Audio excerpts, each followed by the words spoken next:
What if I told you homosexuality was not absent from World War II, but lived in the shadows of its trenches, barracks, and hospitals?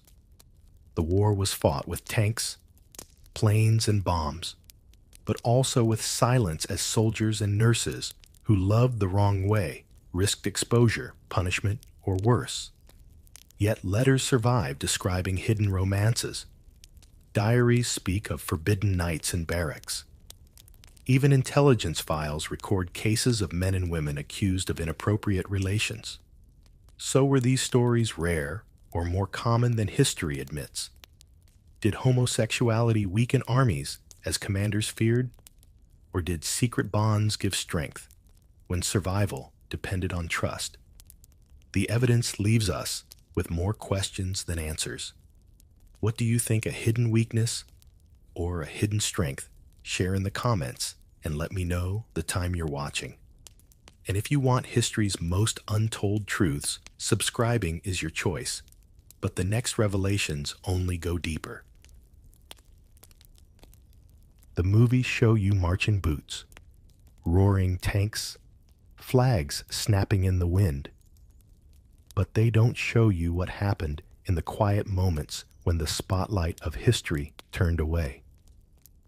In those silences, soldiers wrote letters. They couldn't send carved names into the wood of their bunks, and sometimes felt things for each other that no general would ever put in a war report. You picture the rows of uniforms, the shouts of drills, the stiff salutes, and beneath all that polish, hidden lives beating just as loudly as the war itself. In every army, men were packed close together. They ate from the same tins, carried each other's gear, and lay shoulder to shoulder in barracks where privacy didn't exist. That closeness bred camaraderie, but sometimes it became something more, something unspoken. Diaries and fragments of testimony show us bonds that didn't fit the manuals, but were too human to deny. British intelligence officer Geoffrey Pike, for instance, later admitted in private papers that the intensity of wartime bonds sometimes blurred into romantic feeling.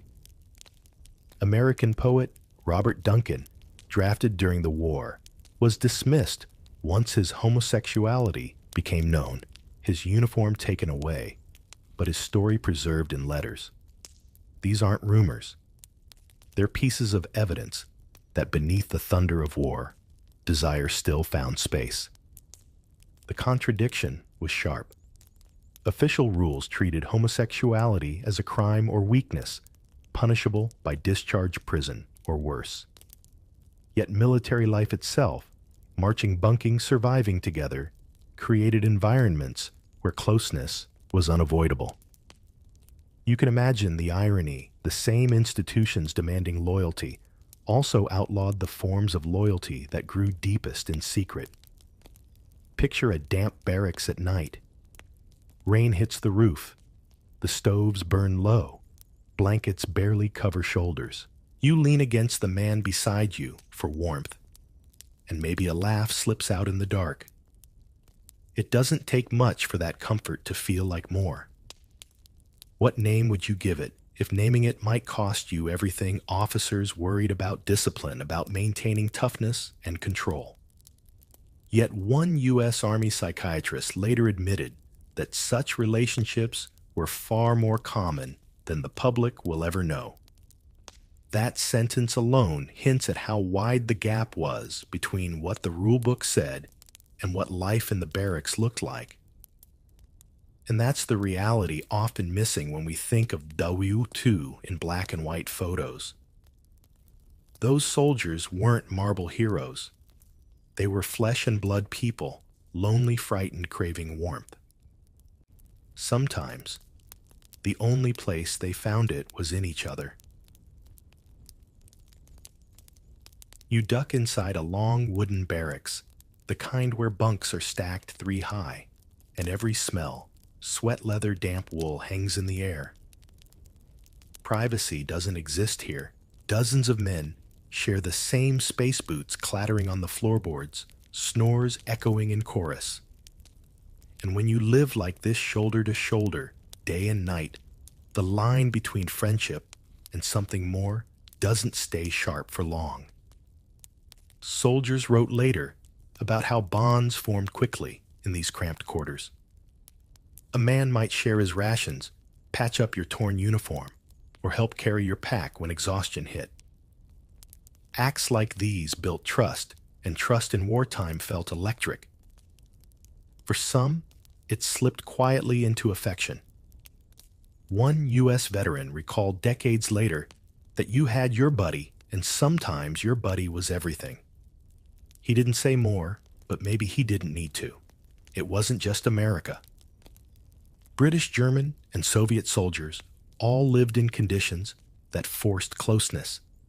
Imagine spending weeks in a trench mud creeping into your boots, artillery rumbling overhead, and the only human face you see clearly is the man lying next to you. Is it really surprising that emotions blurred in that constant intensity? Letters and diaries tell pieces of the story. A Canadian soldier in Italy scribbled in his journal about the comfort he felt from one comrade, noting that it kept him steady through the chaos. German archives even include disciplinary cases where men were accused of being too close proof that military police sometimes noticed what was happening in the barracks. Of course, most soldiers never wrote anything down. The risk was too high. Discovery could mean court-martial discharge or worse. So what you're left with are fragments, small windows, into a bigger truth. Like faded handwriting on paper, the words suggest more than they spell out. To get a sense of the tension, think about modern roommates or athletes who spend months traveling together.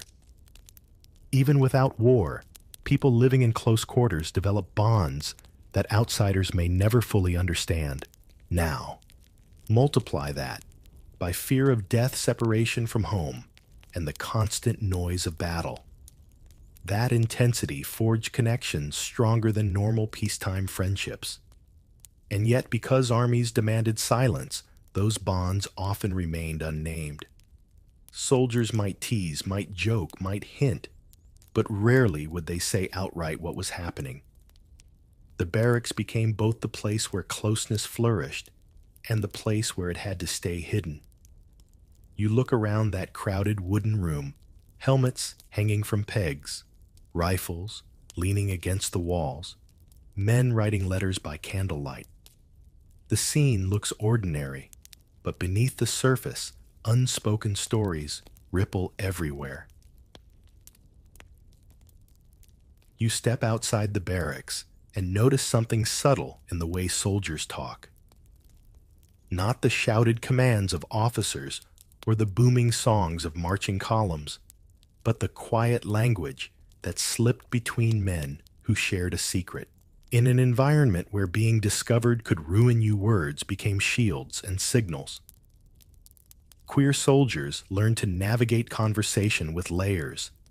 Some used humor, slipping innuendo into jokes that could be brushed off if someone overheard.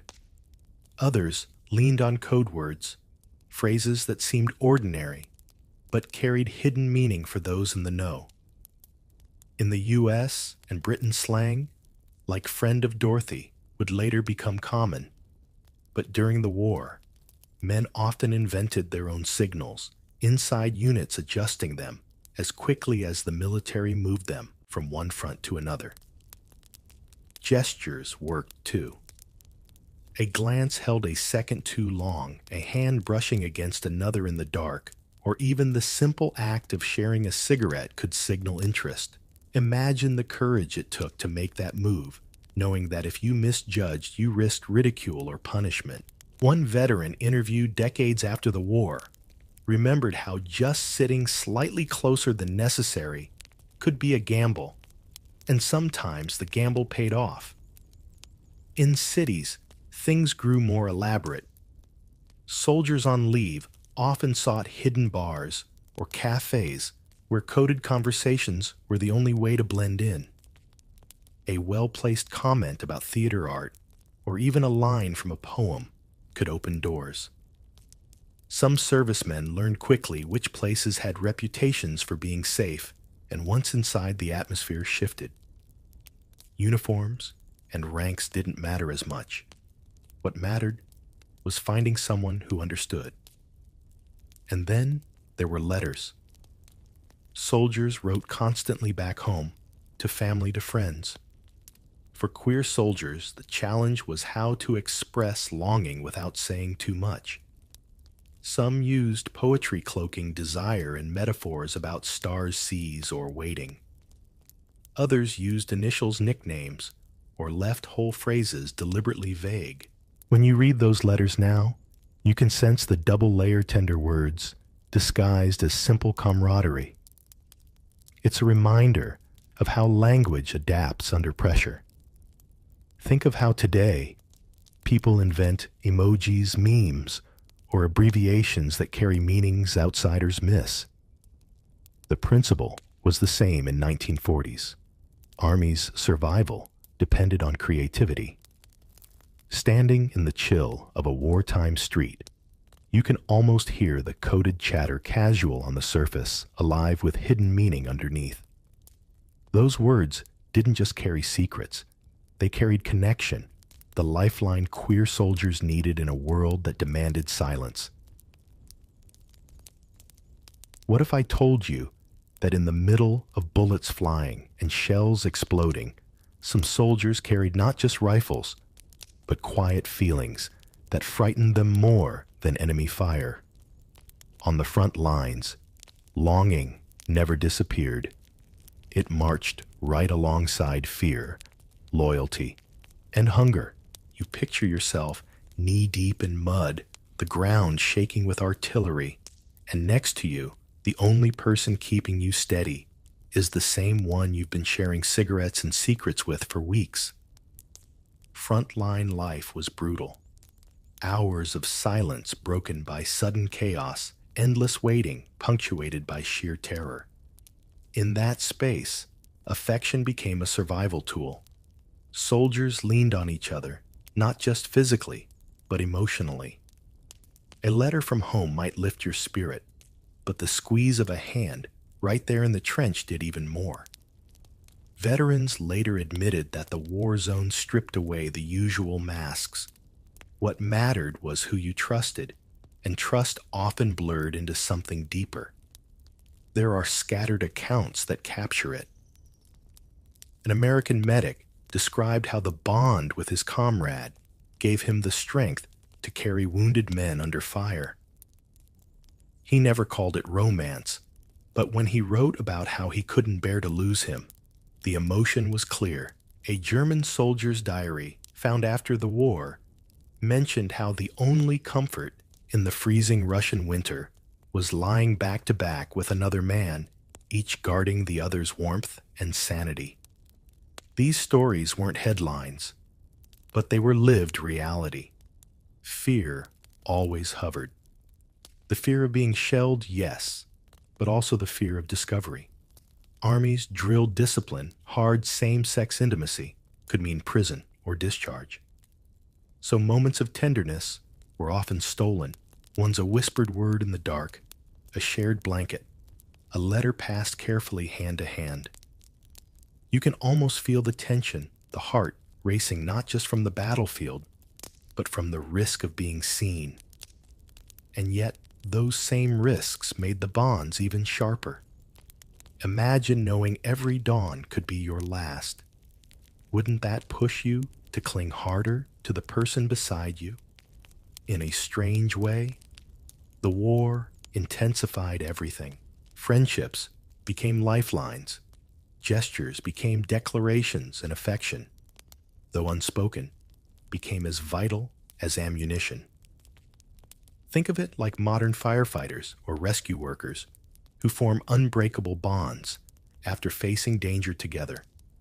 But multiply that by months of constant fear, by a world turned upside down. That's what soldiers carried in their hearts. So when you read a battlefield poem scrawled in a notebook, or see two names carved into the stock of a rifle, you realize these weren't just signs of friendship. They were love stories, written right into the mud and blood of the front lines, carried quietly through the smoke of war. You step away from the mud of the trenches and into the corridors of field hospitals, kitchens, and military offices where women served. Their uniforms might have looked crisp, but the lives they lived were just as complicated as the men on the front. Nurses, clerks, radio operators, and factory workers carried their own secrets building attachments in spaces where male eyes rarely wandered. For women, war cracked open doors that peacetime had kept shut. The absence of men on the home front meant women worked together in ways they never had before. Factories buzzed with female crews, welding ships, riveting planes, and packing ammunition. In barracks and offices, women bunked together, ate together, and worked late shifts side by side. Out of this closeness, friendships formed, and sometimes those friendships tipped into something more. Letters and oral histories from the time hint at bonds between nurses and field hospitals who leaned on each other for emotional survival. One American Red Cross nurse recalled how she and her colleague would walk the hospital gardens hand in hand after endless nights tending to wounded soldiers. "We didn't have a name for it," she said decades later, "but we knew it mattered." In Britain, members of the Auxiliary Territorial Service, the women's branch of the Army, faced constant rumors about inappropriate behavior. Some officers whispered warnings, while others quietly looked the other way. The truth is that the same cramped conditions that drew men together drew women together too. Imagine rows of narrow cots in a Nissen hut, the cold seeping in through thin walls, and the comfort of warmth found just inches away. And outside, the camp cities under blackout provided cover. In London, Berlin, and New York, women on leave slipped into bars and dance halls, where same-sex couples could move more freely, at least for a few hours. It wasn't safe, but it was possible. Wartime chaos gave people chances to blend in that peacetime order rarely allowed. Famous figures, too, reveal hints of this hidden world. Hilda Matheson, a British intelligence officer and later a broadcaster, was known to have close relationships with women, and her career flourished despite whispers. In America, writers like Willa Cather, though not soldiers, reflected the spirit of women who loved women in a world still reluctant to acknowledge it. These connections show that same-sex bonds weren't rare. They were threaded through every layer of the wartime effort. Think about the irony: war, meant to enforce order, often created cracks where new possibilities slipped through. Women who had been expected to remain confined to home suddenly found themselves commanding trucks, running radios, or managing hospitals. In that disruption, they carved out space for affection that otherwise might have been impossible. You imagine a factory floor at midnight, sparks flying as women weld music crackling faintly from a radio. Two workers pause, laugh at a shared joke brush hands over the metal bench. No one notices in the noise, but for them, it's a moment of connection that outshines the grind of war. You leave the barracks and hospitals behind and wander into the blacked-out cities of wartime Europe. Street lamps are dimmed, curtains are drawn, and every window is painted dark to hide from enemy bombers. Yet in those shadows, another world stirs. Cafes, nightclubs, and basement bars become meeting places where secrecy is both survival and invitation. In Paris, under occupation, queer nightlife didn't disappear. It slipped underground. Some cabarets stayed open, filled with music and cigarette smoke, where resistance fighters and lovers brushed shoulders. There are accounts of German officers themselves frequenting bars that tolerated same-sex couples, showing how complicated the city's underworld could be.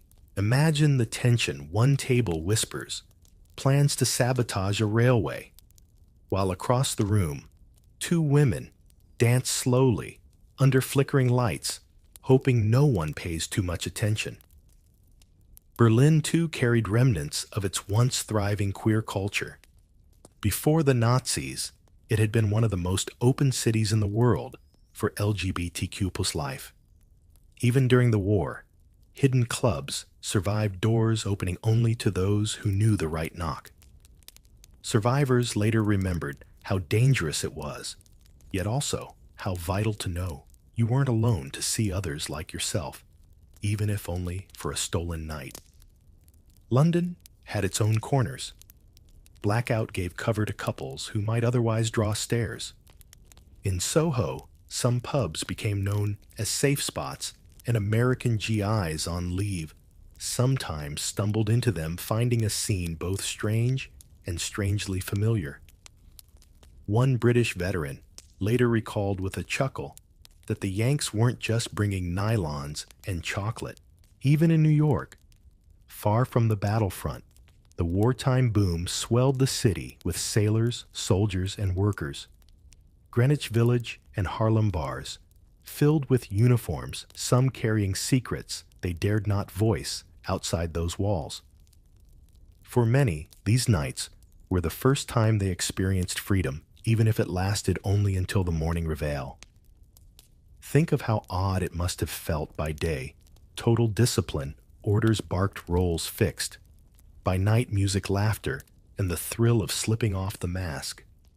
The same man who marched in perfect step on the parade ground might be the same man holding another's hand under a table in a smoky club. Wartime nightlife wasn't just about escape. It was about survival of spirit. In a world collapsing under bombs and rationing, these secret spaces became small acts of defiance.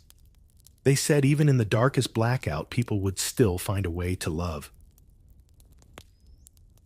The museum glass is clean and still, but behind it lies a scrap of faded fabric, a triangle of pink cloth. It looks small, almost ordinary, until you realize what it meant in Nazi Germany.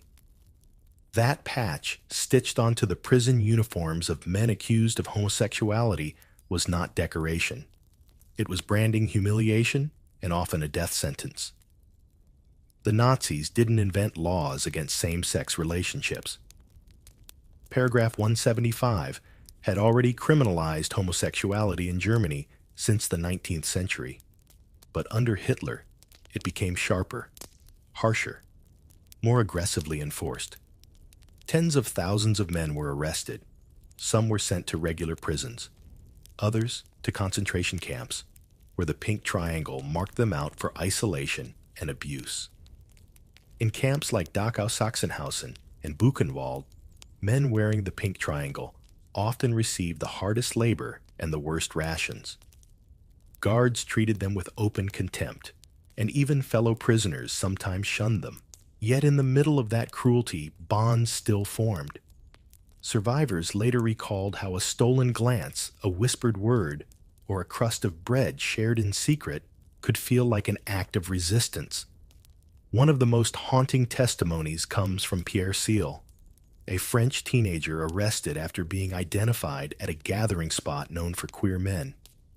He was tortured, imprisoned, and eventually forced into German military service. For decades after liberation, he stayed silent, too afraid of stigma in his own community. When he finally spoke out late in life, his story revealed not only the horrors of Nazi persecution, but also the burden of silence that followed long after the war ended.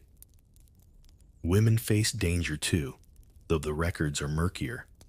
Female homosexuality wasn't prosecuted under paragraph 175, but women were still swept into camps under other categories, asocial criminal or political. Survivor accounts suggest that relationships between women in camps sometimes offered emotional lifelines, small pockets of comfort in a world designed to strip people of dignity. The pink triangle later transformed into a symbol of pride when activists in the 1970s reclaimed it. But in the 1940s, it was meant to shame, isolate, and destroy. Imagine standing in a freezing barrack, guards stomping past and still choosing to lean against another prisoner for warmth. In that moment, affection itself became defiance. It's here you see one of the darkest truths of the war for queer people under Nazi rule. Survival wasn't just about dodging bombs or bullets. It was about protecting the very right to exist. You leave the camps behind and turn to the other side of the war, where the Allies loudly declared they were fighting for freedom, yet carried their own contradictions. Britain, the United States, Canada, Australia, all depended on queer citizens to serve, and thousands did. But at the same time, those same governments treated homosexuality as a threat to order. It's like being invited to dinner and then told you can't sit at the table. In the US, the military explicitly banned homosexual conduct. Men and women suspected of it could be dishonorably discharged sometimes after humiliating investigations. Yet the manpower crisis was so severe that many suspected cases were ignored as long as the soldier kept performing.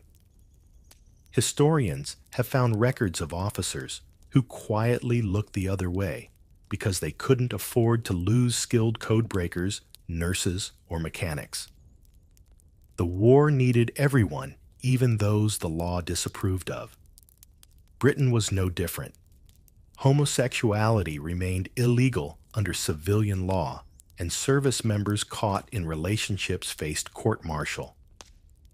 But the reality on the ground was messier. One RAF pilot later recalled that his squadron knew about his relationship with another airman and chose to laugh it off because his flying skills were too valuable to lose.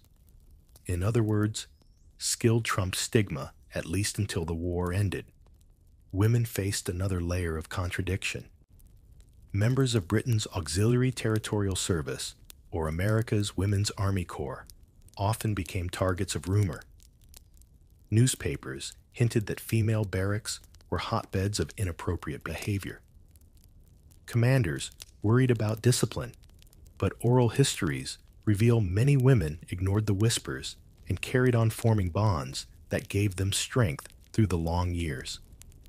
Imagine being judged for simply existing in a uniform, then daring to find comfort in someone who understood exactly what you were facing. Canada and Australia followed similar patterns, harsh rules on paper, selective enforcement in practice. Across the Allied world, queer soldiers served bravely, sometimes celebrated for their heroism in battle, only to be punished once their private lives came to light. The case of U.S. Army nurse Myrtle Hilliard, who was dismissed after anonymous accusations about her relationships, shows how precarious service could be. The irony cuts deep.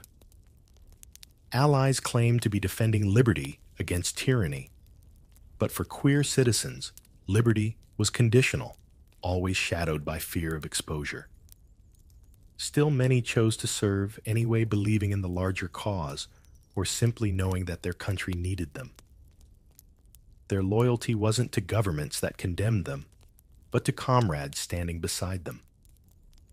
Picture the contradiction, marching proudly in uniform, risking your life for your nation, while knowing that the same uniform could be stripped away if someone discovered the wrong letter in your pocket. That was the double standard of the Allies' war effort. You sit at a desk covered in yellowed envelopes, cracked leather diaries, and fading photographs. Unlike the loud speeches of generals or the bold headlines in wartime newspapers, these scraps of paper tell the quieter truths. Soldiers who couldn't speak their feelings aloud left them between the lines of letters. Nurses tucked hints into diary margins. Friends scribbled names in code so no censor could understand. Letters were lifelines. Families waited for news, but for queer service members, letters doubled as a dangerous thread. Some wrote innocently enough for the censors, then layered affection beneath. A line like "I miss our walks by the river" might seem ordinary, but to the person receiving it, it meant everything.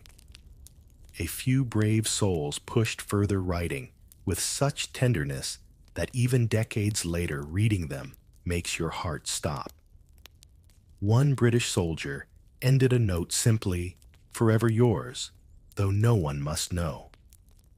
Diaries offered more freedom. Hidden in rucksacks or tucked under pillows, they recorded the reality that official reports ignored. A Canadian airman wrote how his bunkmate's laugh kept the winter at bay. An American WWII described nights of whispered conversations in the dark, calling them "my only rest." These fragments, never meant for public eyes, survive because someone cared enough to keep them safe long after the war ended. Not all were hidden, though. Some archives contain photographs of soldiers posing with arms around each other, grinning at the camera. To outsiders, they look like camaraderie. But when you read the notes on the back, nicknames, heart's affectionate phrases, you see the double meaning. They were snapshots of love disguised as friendship. The danger was real. Censors could intercept letters, commanders could confiscate diaries. That's why so many voices vanished. They were destroyed out of fear. What survives feels miraculous, as if paper itself conspired to hold on to the truth. Think of your own texts and photos today. How many small details carry private meanings only you and one other person would notice? Now imagine someone telling you those memories had to be burned for your safety. That's what queer soldiers faced, choosing between memory and survival. The archives remind you that war wasn't just fought in trenches and skies. It was fought in the quiet effort to preserve love in ink and paper. And somehow, against orders against silence, those words still made it through. What if the end of the war didn't bring freedom for everyone, but a different kind of silence? You picture cheering crowds in Times Square, confetti raining down soldiers, kissing sweethearts in front of flashing cameras. It's the iconic image of victory, but not every story fit the photograph. For queer veterans, the war ended with medals in one hand and secrecy in the other. In America, Britain, and across the Allied world, the return to peacetime meant returning to laws that still criminalized homosexuality. Men and women who had risked their lives for their countries found themselves quietly erased. Some were discharged without honors, their records marked with phrases like undesirable or moral unfitness. Others kept their heads down, folding away letters, hiding photographs, never speaking of what they had felt in barracks or trenches. Germany told its own darker tale. When Allied forces liberated concentration camps, men imprisoned under paragraph 175 weren't always freed in the way you'd expect. Some were transferred directly into regular prisons to finish their sentences because the law against them remained in force long after Hitler was gone. Imagine surviving the Nazis only to remain branded a criminal by the very people claiming to bring justice. The silence stretched for decades. Veterans' reunions rarely mentioned the attachments that had sustained so many. Memoirs skipped over the details. It wasn't until late in the 20th century that survivors began to speak publicly, their voices often shaking with both memory and relief. Pierre Seal, the French survivor of Nazi camps, didn't tell his story until the 1990s. American poet Robert Duncan only published his reflections long after his dismissal. For many, it took a lifetime to feel safe enough to say out loud what had once been obvious in the dark of a barracks. And yet those buried memories still mattered. They shaped friendships that lasted decades, quiet households built between two veterans who told neighbors they were just roommates, poems that hinted at feelings no one was supposed to name. The war had forced people together under unbearable conditions, and what they found in each other didn't vanish with peace, it just went underground. Today, historians dig through those letters and diaries, piecing together the untold side of World War II. Activists reclaim the pink triangle as a badge of resilience instead of shame. Museums now display uniforms and photographs that once would have been hidden. Each rediscovery proves that the silence never truly erased the truth. So as you listen to the last echoes of this story, think of a soldier folding away a letter in 1944, tucking it deep into his pack. He doesn't know if he'll survive the battle tomorrow, but he knows those words matter. Decades later, they reach you. That's the untold history of homosexuality in WWII. Not erased, just waiting like an unopened envelope for someone to finally read it.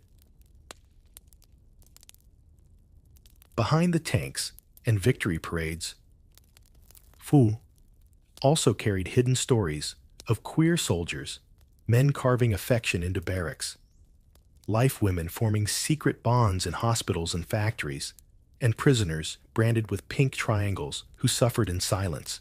Their voices, once buried, remind us that war was never just about armies. And now, another hidden front calls the secret life of women in WWII. Bang sirens steam, and 1,000 hammers your ears walk in before you do, and the floor trembles like a giant drumline warming up for history's loudest shift as you step into a wartime factory that smells like hot metal and caffeinated resolve. And yes, you, in those borrowed overalls, are about to discover that the most dangerous machine here might be the rumor mill. You press forward between conveyor belts, clanking out bombers, shell ships plates, and a new identity, and you feel the eyes of foremen and old-timers slide over you, measuring your hands, your hair tucked up under a scarf, your shoulders squaring to a job that just months ago someone swore you could never do. People still repeat the poster, "We can do it," as if the ink grants permission. But you already know the secret. The poster wasn't called Rosie until later. The real Rosies are the ones who come in early, tie back their bangs, and figure out what to do when the rivet gun jams and the boss pretends not to notice. You find your rhythm to the thrum of Willow Run in Michigan, punching out B-24 Liberators like a bakery turning loaves, and to the shipyard whistles in Richmond, where Henry J. Kaiser adds a miracle to the schedule and childcare to the benefits, because someone finally realizes you can't rivet hull plates while chasing toddlers. The Lanham Act funds daycare centers with nap mats and snack time, and you drop off a small hand at the door, memorize the teacher's smile, and march to your station. Is that freedom duty or both? On payday, your envelope still weighs less than a man's, about 60 cents to his dollar in the US, and the numbers scrape you the way steel filings scrape skin. But right now, you grip the rivet gun, the metal shivers, and the airplane skin seals with a satisfying thwack that says the sky will hold. You're not alone. In Britain, you slide into a munitions line under the wary eye of a supervisor who remembers World War I's Canary Girls, their skin stained from TNT. The lab coats swear. This time, the formulas are safer, the masks better, the ventilation improved, and you nod because the war timetable doesn't pause for health bulletins. In Canada, you hear about Elsie McGill, the queen of the hurricanes, an engineer in charge of Hawker Hurricane production, who rewrites factory manuals in plain language so you can learn faster, mess up less, and hit deadlines that keep pilots alive. In the Soviet Union, women juggle furnaces and lathes through winters that bite bone. They don't wait for posters. There aren't enough posters. And besides, posters don't lift castings. In Germany, ideology said women belonged at home until reality revised the script and women in industry rose while foreign forced laborers were pulled in under watch. You clock that contradiction and file it next to today's memo on productivity targets. You learn a new fashion that isn't on any runway. The hair scarf tied tight to keep curls out of gears. The practical turban that makes your grandmother proud. The slacks you swore you'd never wear in public. The sturdy shoes that squeak like honest work. A woman down the line jokes that victory red lipstick and safety goggles are the look of 1943, and you grin because a dash of red on a gray morning is morale with a brush tip. The foreman insists on rules, no jewelry, no loose sleeves, no leaning. You create your own rules. Buddy checks before the belt starts shared thermos at the mid-shift break. One person learns the machine manual, so everyone else can ask smarter questions. You run straight into the old suspicions, of course. A man mutters that women can't handle torque. You torque. Another says your nimble fingers suit delicate work. You weld a seam so clean, his inspection mirror fogs with embarrassment. A union meeting debates whether you're temporary. You sit in the front row, raise your hand, and ask about dues seniority and safety guards for the new press. When someone calls you girl over the intercom, you let it skate past and answer with the part number because the airplane doesn't care what they call you, only whether the rivets line up. Race cracks the floor, long before the concrete does. You see black women turned away at one gate and hired at another, after A. Philip Randolph threatens a march on Washington, and Executive Order 8802 says defense factories can't discriminate on paper. In practice, the locker room gets noisy, the schedule gets mysterious, and the most dangerous tool becomes the assignment board. You ally up on cigarette breaks, compare notes, and decide that if the war needs every hand, then every hand will demand a glove that fits. A supervisor grumbles, but production numbers smile on whoever shows up and ships parts, and that's your quiet leverage. You get good so good that time bends. Your hands memorize the heft of a pneumatic drill. Your ears learn the tiny pitch change that means a bit is about to snap your eyes. Measure a fraction at a glance. You trade tips like recipes hold the gun at this angle. Rest your elbow here. Count breaths to steady the line. The day you break your personal record for fastening panels, you don't cheer. You just nod, sip lukewarm coffee, and move to the next fuselage because the convoy needs one more aircraft and you like the way competence warms your spine. Home asks for the old you at 5 o'clock, but the stamp of oil on your forearm says the new you is staying for dinner.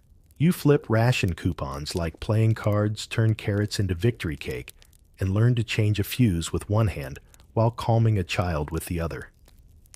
If you have no child, you still find yourself doing a second shift laundry, queuing neighbors' errands, while the newspapers print tidy cartoons about Rosie with arms folded and no sweat marks. You do sweat. You also laugh more than you expected, usually at something small, like the office clerk who dictates a memo in stiff grammar, while his collar is quietly taped because he tore it on a crate. The factory finds small ways to welcome you and big ways to test you. There's a bulletin board with bowling night flyers and reminders about deportment. There's a suggestion box where one of your friends proposes a jig redesign that saves 20 minutes per wing. Management adopts it and calls it innovative, not remembering it was written on the back of a grocery list with a crayon. Do you ever wonder, in those 5 minutes, when the line stops, whose bright idea gets a bonus and whose gets a pat on the shoulder? Hold that thought. You'll need it when victory posters go up, and some people forget who kept the screws turning. Faintly across the noise, a band radio sneaks in big band brass, and you hum while aligning holes. The music works better than coffee, and you slide into a groove that feels like dance steps with steel-toed shoes. A friend teaches you to count beats between rivets. Another tells stories about her pre-war desk job and how this place is louder, but somehow clearer. You always know what success looks like: a straight row, a clean weld, a crate sealed tight. Numbers measure everything: output per hour, defects per 100 units, absences per week. You start measuring something they don't: the quiet confidence in your chest that didn't exist before you put on this uniform of denim and grit. On the rare slow day, a supervisor walks the line with a clipboard and an awkward pep talk about our girls and your section lead, who is 42, divorced, and nobody's girl keeps on checking tolerances. You trade a look and continue. The newest hire asks you whether her hands will ever stop shaking around the drill. You tell her to press the base to her hip, breathe like she's blowing dust off a mirror, and let the weight of the tool do its job. She does. The hole bites perfect, and the grin that follows is the closest thing to a medal you'll see this month. At lunch, you sit on a crate under a skylight, peel an orange that tastes like a gift from far away, and read a letter from a cousin who says the neighborhood priest preached that women at work risk forgetting their nature. You smile, tuck the letter away, and pass half your orange to the woman who solved yesterday's gear jam with a hairpin and a prayer. By the time the whistle sends you back, you've learned 2 new names, 3 new tricks, and exactly how to make your scarf knot sit flat under earmuffs. Before the afternoon shift, you run a thumb along the smooth edge of a panel and think about how quickly the world can be retooled when it must, and how slowly habits bend when nobody is watching. Quick poll: if you were writing the company history, would you put the childcare center near the front or tuck it in an appendix? You pull your gloves tight, grab the rivet gun, and line up the next row, because the answer, like the airplane, will be built one fastener at a time. You trade denim and oil for khaki, and creases step into a quartermaster's world where the tape measure rules, and discover that a uniform is less a costume than a contract you sign with buttons, pins, and a promise to show up on time with your hair tamed under fabric geometry that could pass for a small engineering project. The garrison cap sits at a particular tilt. Not cute, not crooked, just regulation. And you learn the magician's trick of flattening pin curls with those same hairpins that saved a gear jam on yesterday's line. Because if a bobby pin can hold a machine, it can certainly negotiate with gravity on your bangs. Drill instructors call cadence, and your boots answer. And you clock fast. That military marching is choreography with consequences, the kind where a heel slightly late becomes a ripple. Everyone can hear like a dropped pan in a quiet kitchen. You've signed into the WAC at Fort Des Moines before auxiliary gets retired, and you're WAC proper in 1943. Or you've gone Navy as a wave, or earned an Eagle Globe and anchor in the Marine Corps Women's Reserve. Or you're British ATS, learning to haul cables and keep calm around searchlights. Or you're WAF, with headphones on, living inside the heartbeat of radar. And the first time the scope paints a ghost of an incoming raid, Your pencil steadying on a grid feels like the world asking you to draw a straight line quickly. Uniforms promise sameness, but they are quietly bespoke the way everyone's handwriting is secretly different, and you see it immediately: the woman who folds her sleeves with surgeon precision, the one who sneaks a tiny stitch at the side seam for a more forgiving fit, the radio tech who writes tiny mnemonics inside her cap band, like red right returning for signal flags, even though she's inland and mostly lives in Morse.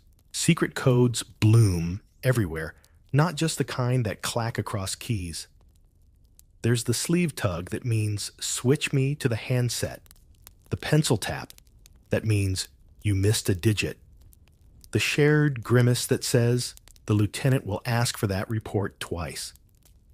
Regulations breathe down your neck, and then if you're smart, you learn to breathe back, hair above the collar. Yes, but the reality of wind rain and engine wash demands more artistry than the handbook expected. So the barracks invents stylings that hold through calisthenics and carburetor checks. The U.S. Marines roll out a lipstick called Montezuma Red to match the scarlet trim on the dress blues. The Navy waves get shades that don't fight the uniform, and somewhere between the mirror and the morning inspection, you decide that a swipe of color is less vanity than armor. Bright as a flag in a gray corridor, you meet the WASPs at Avenger Field in Texas, and suddenly the runway smells like sun-warmed rubber and aviation fuel, and fresh nerves, the kind that fizz behind your ears as you step toward a trainer aircraft with wings that look like the idea of freedom, bravely sketched in aluminum. Jacqueline Cochran pushes for better conditions and harder assignments because she knows that the only way to end the annoying lady pilot footnote is to fly the work nobody can argue with. And Nancy loves ferry pilots lift new planes from factories to bases with maps that really are paper and clouds that really are bumpy. And if someone mutters that women shouldn't fly pursuits, you note that landing a P-51 in a crosswind is mostly a conversation with physics. Across the Atlantic, you learn the voice of a British motorcycle at dawn as ATS dispatch riders snake through city shadows with canvas satchels and stiff fingers. And you watch WRNs in storerooms and on signal lamps, their notebooks filled with penciled timings and neat abbreviations that make sense if you live in two worlds at once, the one where messages travel on wires and the one where you still remember your mother showing you how to hem a skirt without puckers. The trick you notice is not that these women have abandoned the domestic toolkit. It's that they've repurposed it at scale, turning the art of tidiness into the science of logistics without breaking a sweat over the label. Training is a comedy of sore muscles seasoned with very serious instructions. You learn to field strip a rifle for the same reason you learn to open a stuck jar, because somebody has to. And today, the somebody is you. You memorize first aid protocols, memorize more acronyms than a pack of corporate slide decks, memorize the kitchen's posted calorie counts that never seem to match the actual potatoes. And somewhere around week 3, you realize you can run further than you thought you could if the cadence song is ridiculous enough to distract your brain from your shins. Quick poll: does counting steps help you drift? Or do you prefer the trick where you name all the cities on your train route backwards? People read a uniform like a headline, and sometimes they read it wrong. In town, a shopkeeper gives you a discount with a wink because his niece is WAF, and then a stranger scolds you for abandoning proper womanhood between carrots and canned milk, and you answer with patience you didn't know you packed, reminding him that proper womanhood currently includes keeping engines warm and paperwork accurate and morale less wobbly than the stool he's standing on to lecture you.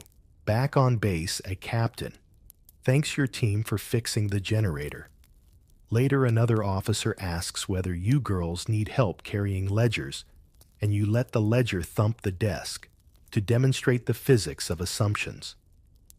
Ritual becomes the scaffolding of your day inspection.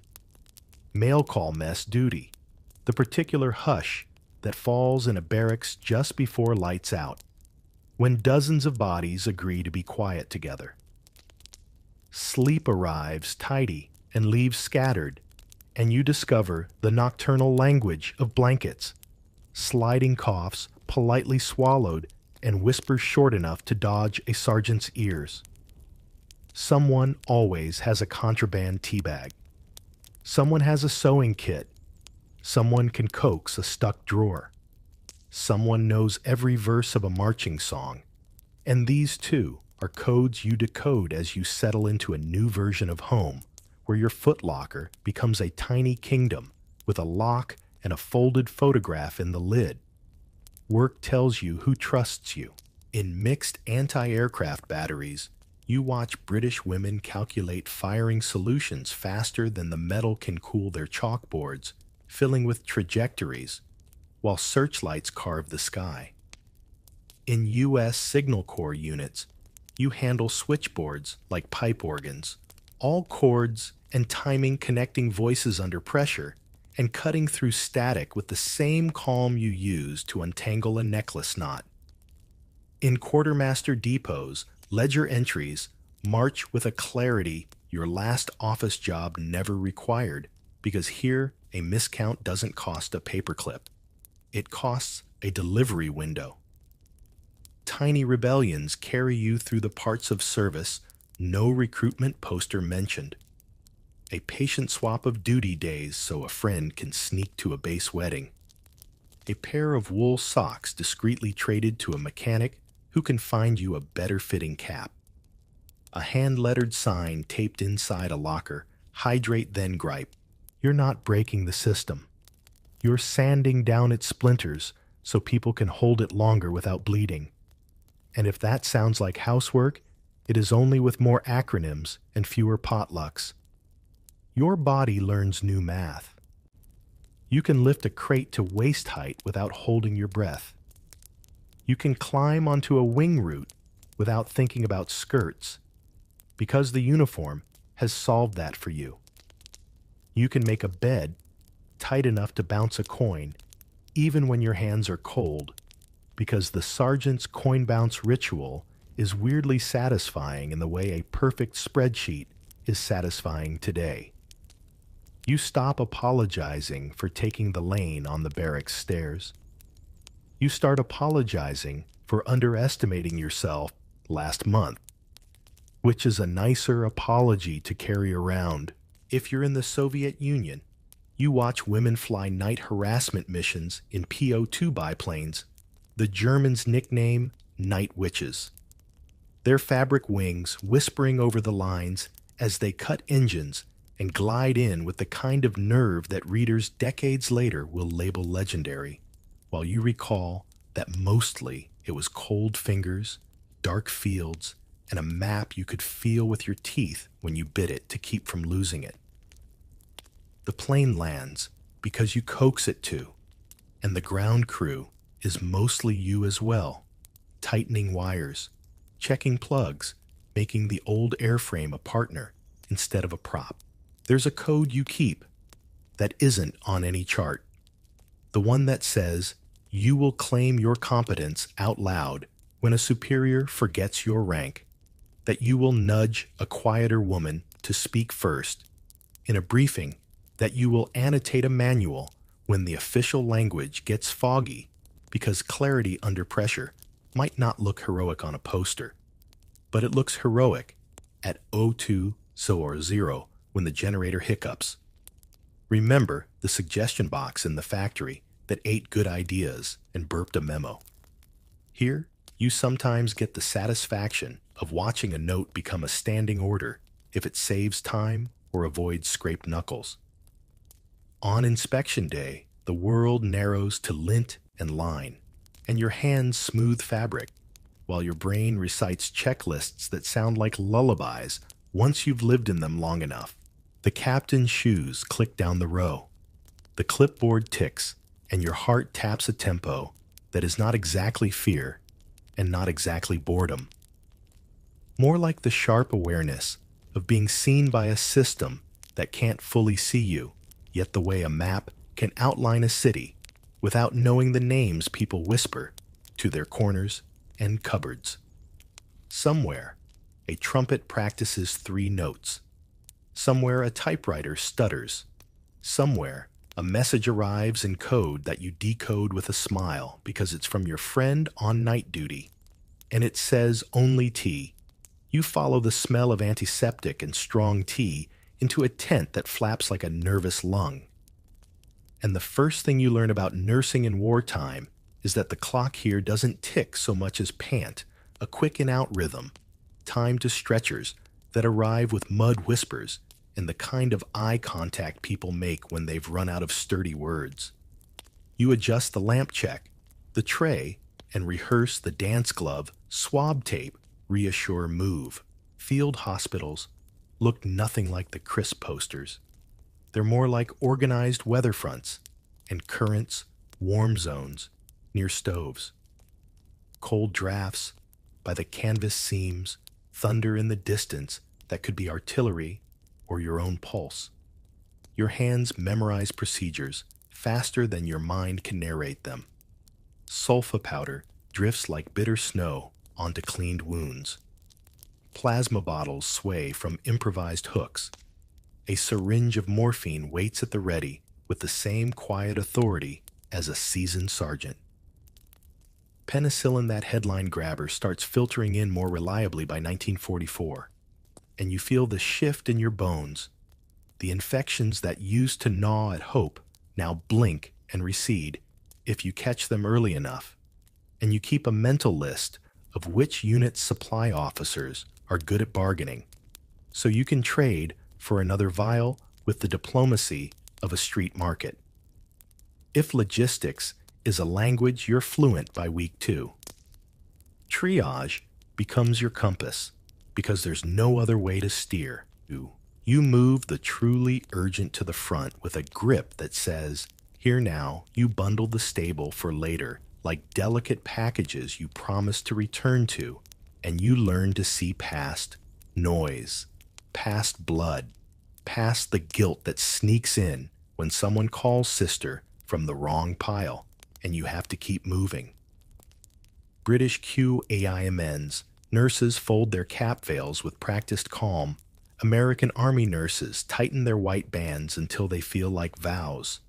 Australian nurses in the islands roll sleeves and write times on tags with pencil stubs, and everyone counts respirations like a metronome at a concert you'd rather postpone. The tent changes personality at night. Lantern light paints everything honey-colored, and the shadows learn your name. A shell lands far off, the canvas trembles, and the bottle rack sings a little chime you didn't ask for. Midnight fears don't jump out. They sidle in. Did you miscalculate that dosage? Is that cough ordinary? Will the rain seep under cots before dawn? You write notes clearer than your pre-war diary ever was. You smooth blankets the way you smoothed fuselage panels. Long, steady strokes. And you discover that a nurse's lullaby is mostly information delivered at a temperature the listener can hold. You collect small victories like buttons in a tin, a pulse that evens out after a transfusion, a socket wrench recovered from a pocket before it tears the sheets, a letter dictated to a shaky voice that thanks a mother without frightening her. You create rituals that pass for luck one breath. Before you cut a bandage, 2 taps of the thermometer against your knuckle, a whispered steady to the clamp that likes to wander. When a surgeon mutters, "Good catch," you pocket the words like a snack for the next storm. And if a different surgeon forgets to use your name, you answer anyway, because the priority is the patient, and identity can be sorted after handover. Real figures keep you company like mentors at the edge of your vision. You think of Florence Nightingale's lamp, not because it's romantic, but because light is a tool, and you angle your torch just so to see whether that sutured edge is holding. You hear stories of Dorothy Still and the Navy nurses in the Philippines who kept a camp hospital going under captivity with improvisation so relentless it ought to be its own medal. You remember Vivian Bullwinkle, the Australian nurse who survived when many did not, and later insisted on telling the truth, with a steadiness you wish you could bottle for bad nights. These names aren't wallpaper, they're handrails. Do you keep any in your pocket for when your voice goes smaller than your job? Enzio teaches you the color of dust when it's part smoke, part sea salt. Normandy teaches you the weight of a wet boot and the exact tone a wounded man uses when he's making a joke to help you help him. The Pacific teaches you how to persuade humidity to behave just long enough for a dressing to stay put.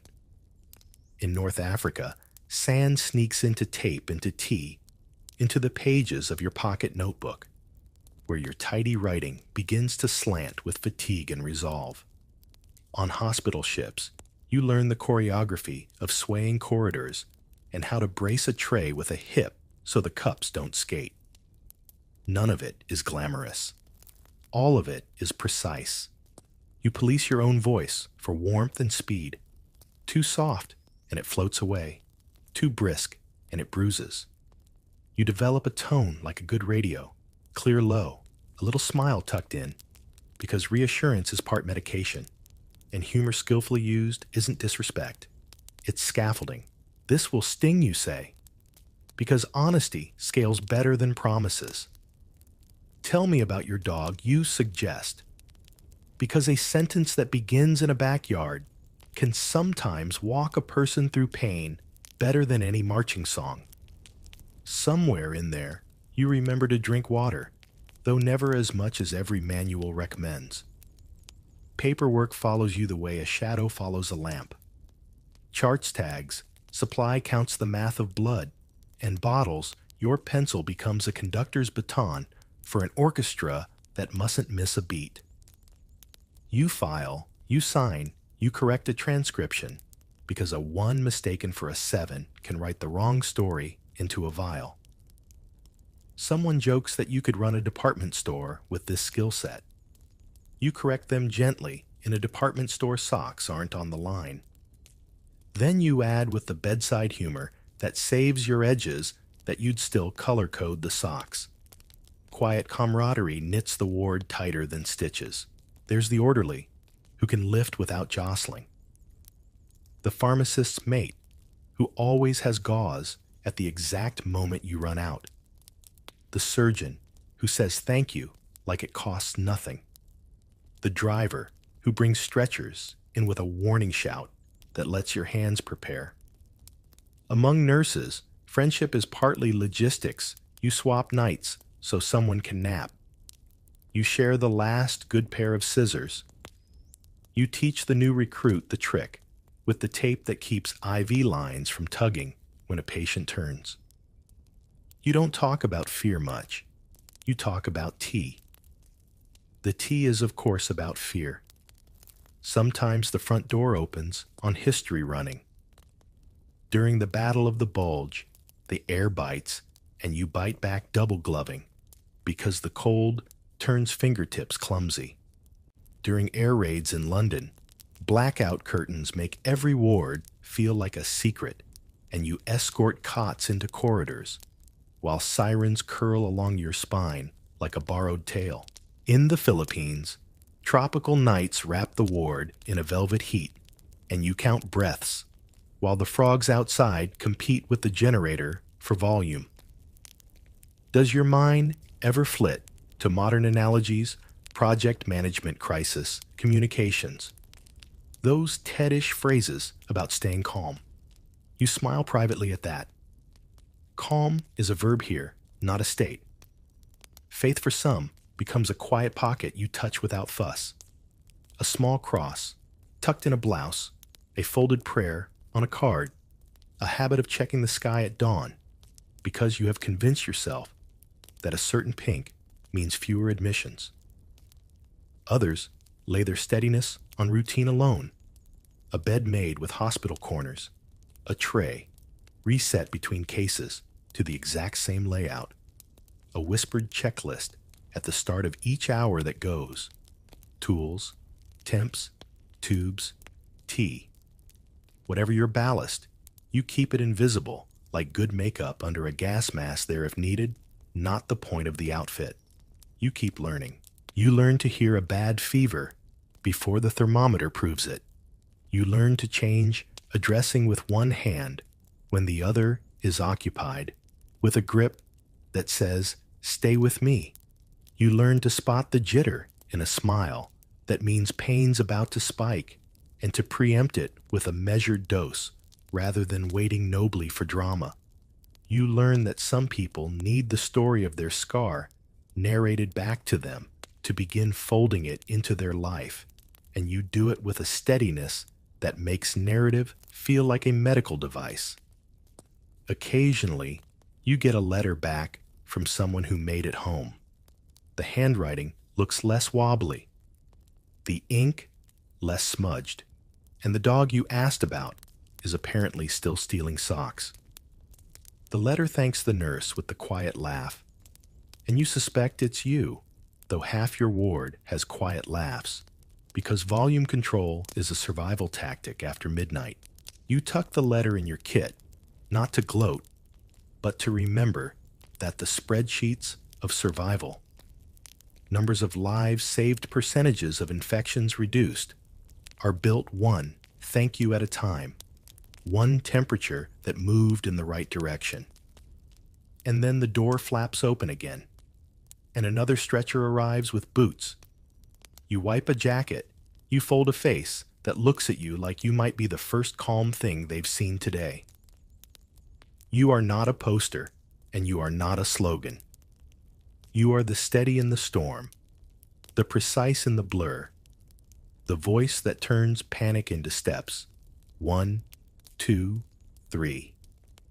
And the hands that make penicillin morphine bandage and patience look like a single word anyone can pronounce if you say it slowly enough to follow. Crash. Your heart drops 3 floors in one beat as a knock you weren't expecting raps twice on the pensione door. And you realize the most dangerous sound in occupied Europe is ordinary, because ordinary is where secrets hide best.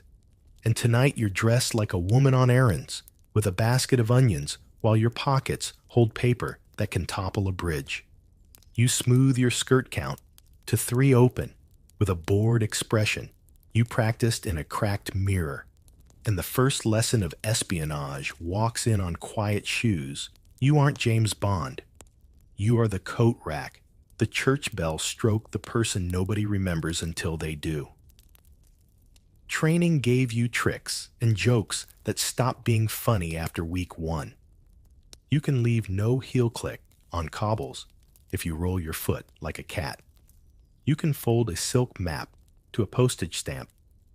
You can flick a fuse into a culvert and walk away discussing the price of carrots. You can treat a hairpin like a tiny crowbar, which is oddly familiar if you once unjammed a factory gear with the same tool.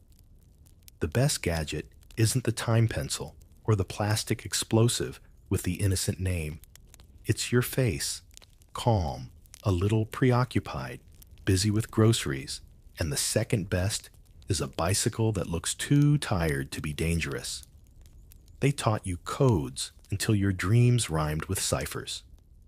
You stitch a poem into numbers, tuck numbers into radio groups, and wrangle a suitcase transmitter that weighs as much as a disobedient dog.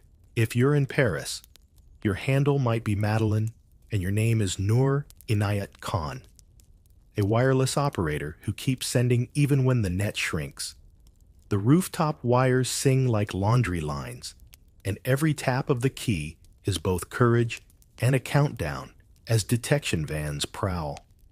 If you're in the Auvergne, you ride until your calves combust 100 kilometers of French hills to replace compromised codes, and when you lean your bike against a wall, your breath writes steam spells in the midnight air, and a baker watches you with the grateful stare people keep for bread that arrives in a famine. In the SOE, you meet women who look like school teachers and behave like thunder. Odette Sansom carries photographs pinned inside her clothing and remembers every false address as if she grew up there. And when questioned, she outlasts daylight because her stubbornness is an element, not a mood. Violette Sabo runs across a field with a Sten gun and the grace of a sprinter who hates wasting steps. The grass wets her stockings, and her ring holds a locket of a child's hair that doesn't make her any less professional. Nancy Wake laughs like a door flung open, bosses a maquis, camp before breakfast, and earns the nickname the White Mouse because the hunters never quite catch her tail, though they try with all the resources of a bad imagination. Your handler's handler is Vera Atkins with files that look like paper but function like armor. She knows your backstory better than you do, corrects a birth date you flubbed in rehearsal, and checks that your forged ration card smells faintly of pantry because the real ones always do. Christina Scarbeck. Christine Granville talks her way into a prison and then back out with the keys practically apologizing in her hand, and you take notes on her kind of elegance, which is not silk, but nerve tailored to the moment with the fit of destiny if destiny wore boots. The work refuses glamour the way a cat refuses a bath.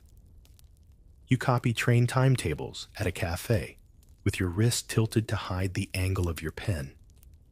You examine a bridge abutment like a traveler admiring the river while your sleeve hides measurements.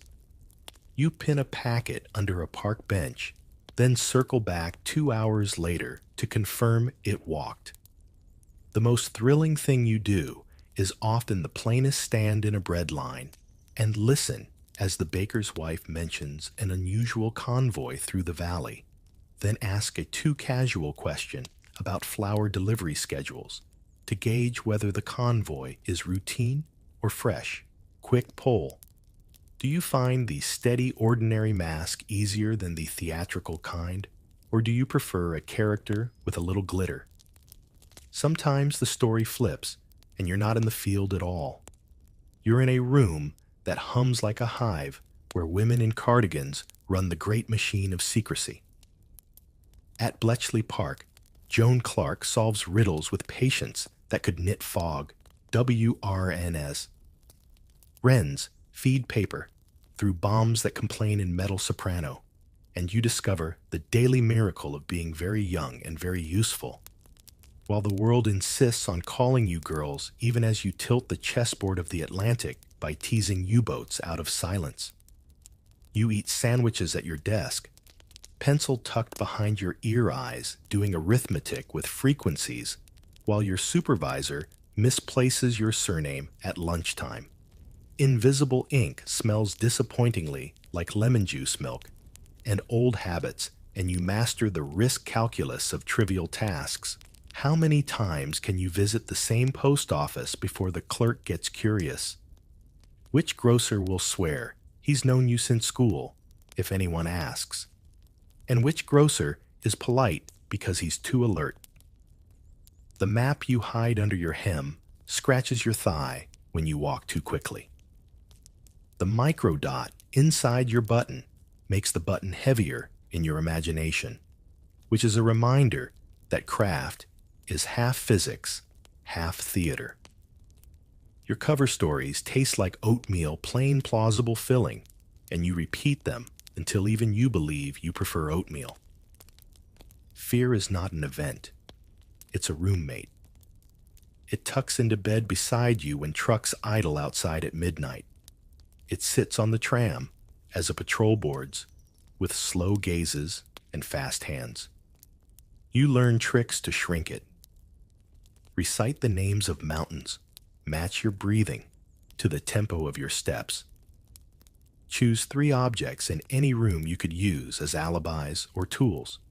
A newspaper for camouflage, a shoelace for a binding, a teacup for a distraction that shatters just when you need a shout. Remember our factory suggestion box that swallowed genius and returned a memo. In the field, your improvements remain anonymous by design. But when a teammate borrows your trick of hiding a transmitter in a baby pram, and it sails through a checkpoint with a yawn, you feel the strange pride of authorship without a byline. The resistance is a web, not a ladder, and women keep it sticky.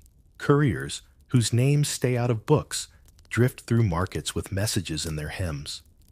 Jewish women in Poland pass as Catholic nannies with forged papers and courage that never brags. Dutch students like Hannie Shaft ride red-haired and ferocious through dunes where the wind tastes of salt and argument. In hiding places above watch shops, Corey, Ten Boom's family, squeezes strangers into precious inches of space and opens the door to requests that weigh less in reality than in memory, because the doing becomes what people are. You pack bread, a message, and a face like yesterday's. Your humor becomes sly, local, soft-footed. You joke about stockings, not because stockings matter, but because pretending to care about a snag is a way to stand in a doorway long enough to count uniforms. You trade recipes that are half code, half comfort. Add a cup of patience. Stir until the patrol passes and you keep a straight face when a collaborator flirts. Not because he's charming, but because your job is to collect information without collecting trouble you can't afford. If modern life has taught you about emotional labor, you nod. Spycraft is its stealthy cousin, where keeping the room smooth is also keeping the room safe. You carry real figures in your pocket, like talismans you don't romanticize. Virginia Hall walks with a wooden leg nicknamed Cuthbert, outruns a manhunt across the Pyrenees, and returns anyway, because usefulness outranks comfort. When you lace your boots, you think not grand thoughts, but very small ones, like cushioning a blister, so your pace stays normal. Odette chooses silence when lies would be easier. Noor refuses to betray her net, Nancy bets. Everything on momentum. Scarbeck gambles on nerve over force, and none of it feels mythic from the inside. It feels like choosing the next right thing because time is short and the printer's ink won't dry itself. Checking your kit before dawn, you pat for papers, matches, chocolate safety, pin chalk, tiny torch, and the coin with a hole in it that would mean nothing to anyone else and everything to the person you're meeting. And for a flicker of a second, you remember the barracks coin bounce test on a perfect bed and the nurse's midnight checklist of tools, temps tubes, tea. This is the same muscle. You realize clarity under pressure, only the stakes wear different hats. Somewhere nearby, a radio coughs to life. Somewhere far away, a clerk files a report that has the wrong woman's description, and you let the mistake huddle under your invisibility like a nervous bird. If you get away with today's delivery, it will be because your heel didn't catch, your voice didn't wobble, your curiosity didn't reach one question too far, and because a dozen strangers decided to be kind at the exact moment kindness looked like routine. You fold yourself into the tram crowd, a face, a scarf, a basket with onions that really are onions, and also, incidentally, the best cover a person ever invented because anyone can see. The world is complicated, but onions tell the nose what to think first. And tonight, that's all the advantage you asked for when you buttoned your coat and stepped out into streets that pretend to be ordinary, and sometimes are even when you're carrying a few ounces of tomorrow in your pocket. You queue under a damp sky, with ration book in one hand and a stubborn coin in the other, and you realize the home front is a theater of its own, where women star as mathematicians of scarcity. The clerk stamps pages with a rhythm steadier than church bells, and the grocery bag in your imagination feels heavy with things you can't actually buy. Sugar butter meat, all guarded by coupons as if calories were contraband, and you learn to calculate meals like puzzles where the prize is keeping family spirits up when the cupboard looks like a philosophy lesson in minimalism. Rationing isn't just arithmetic, it's choreography across continents. In Britain, you stand with your ticket in line, exchange points for a weekly allowance of bacon or margarine, and collect powdered eggs that look like yellow chalk, but fry up with enough imagination to pass as breakfast. In the United States, you cut stamps out of the OPA booklet, while a neighbor compares which butcher still honors them fairly, and you nod politely, though both of you know fairness is a moving target when there's a war on. In Germany, women juggle ersatz coffee that tastes like roasted barley and stretch flour with whatever filler is at hand. While in Japan, you find rice replaced by millet or sweet potatoes, and meals shrink as the war stretches longer. Everywhere, women improvise, and nobody writes songs about that, but maybe they should have. The kitchen turns into a laboratory of substitutions. Carrots sweeten cakes when sugar runs low. Mashed potatoes bulk out dough. Dried milk powder pretends to be cream with the right whisk. You clip recipes from government pamphlets that call these victory dishes, and you smirk because victory tastes a lot like boiled cabbage. The Ministry of Food suggests Woolton pie layers of vegetables under a crust of mashed potatoes, and you make it, of course. But secretly, you'd trade it all for the smell of real pastry and butter. Quick question: if you had to invent a cheerful name for a stew made of whatever happened to be left, what would you call it? Women in 1942 called it supper and made sure no one left the table hungry. Your day measures itself in lines: the queue at the shop, the queue at the bus, the queue at the post office for a parcel that might hold something precious, like dried fruit or stockings. Queues become social clubs, where gossip and recipes swap places faster than coupons, and the woman behind you explains how to make coffee from acorns, and the woman ahead of you shares news of her brother's latest letter, and you find yourself nodding like a parishioner in a strange new congregation of patients. Children stand on tiptoe to glimpse jars, memorize the shape of sweets they rarely taste, and sometimes lick the sugar paper after candy is gone because memory is its own dessert. The irony is thick enough to spread on bread posters. Till you dig for victory, and you do in backyards, in city parks, even in bomb craters where soil shakes off soot and grows cabbages. Women bend with hose in the land army boots, muddy cheeks, sunburnt hair tucked into scarves that once matched dresses. They keep cows plant rows, shear sheep, and return home with dirt under nails that once held a pen. The garden becomes insurance, the allotment a second pantry, and the kitchen a battlefield where your weapon is creativity and your uniform is an apron that smells faintly of onions and soap. Black markets hum like mischievous wasps at the edges. Someone whispers about butter under the counter, cigarettes tucked in flour sacks, or chocolate that fell off the back of a lorry. You weigh temptation against duty purse, against conscience, and sometimes slip a coin for a little extra because a birthday without cake feels like treason of the spirit. Authorities scold, but everyone knows morale feeds on more than slogans.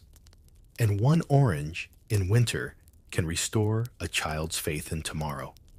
Real figures walk through your ration lines too. Eleanor Roosevelt in the U.S.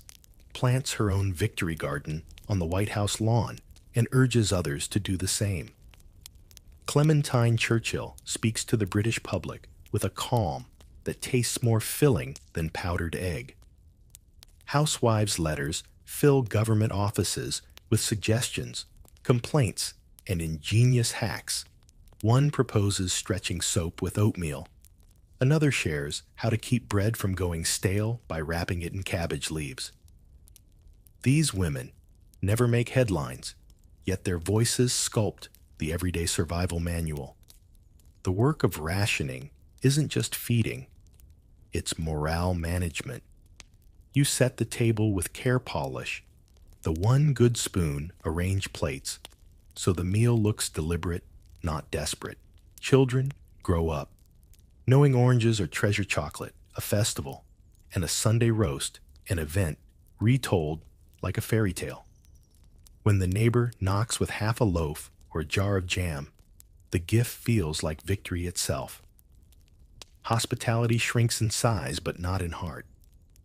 One biscuit split 3 ways still tastes like company. Some women keep diaries that read like cookbooks of scarcity. 2 ounces butter. 4 ounces flour. Stretch with dripping. One writes about a blackout night when the stew burned, but laughter kept the air warmer than blankets. Another recalls a parcel from Canada with raisins so exotic she baked them into 12 buns and let the children count them like jewels. Reading these today, you realize the genius wasn't in making do. It was in making do joyfully enough that the children remembered the laughter louder than the hunger.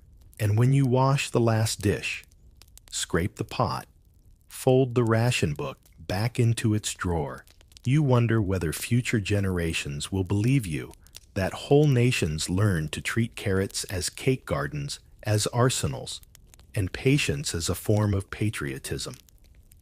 Tomorrow's line will be just as long, tomorrow's stew just as thin. But tonight, you know you've kept not only the body, but also the spirit of the home alive, and that might be the rarest recipe of all. You lean against the kitchen table paper, creased with smudges, and the ink on the letter is still wet enough to blur if your thumb lingers too long. Though you've read the words so many times, you could stitch them from memory. Letters arrive like bottled messages from a parallel world, each envelope smelling faintly of dust diesel and longing, and you open them with the same care you give to breaking an eggshell cleanly. The handwriting sometimes stumbles where the pen caught in a trench or on the deck of a rolling ship, but the rhythm is steady. Dearest sweetheart, my darling girl, you fold them carefully as though folding the distance itself. Writing back is its own kind of theater. You learn to choose words like spices, enough warmth to flavor, not so much that it draws censor's ink across the page. A joke about your new ration-friendly recipe passes through, but your complaint about last week's bombing raid is cut with neat black lines, leaving the sentence to limp without legs. You smile ruefully. Censors, after all, are the unintended audience of your love life. So you write around them in code only your beloved would catch. I finally saw the tulips bloom might mean I'm safe, and the neighbor's dog is restless might whisper, I miss your company too much. Sometimes you press flowers into the fold, fragile as promises, or add a doodle of a teapot, because routine comforts matter more than dramatic declarations. And sometimes the soldier replies with poems copied from memory, or jokes scribbled in the margin, or a lipstick kiss that smudged across the corner before you sealed it. Distance teaches you to read meaning in scraps, the choice of salutation, the frequency of mail, the hurried sign-off that feels like a hug cut short. Do you ever wonder how many modern text messages would survive censorship if every emoji had to pass inspection? Desire lingers in the gaps in sentences stretched thin to hide more than they say. Women who loved women wrote with careful hands, hiding intimacy in metaphors about weather sewing or favorite books.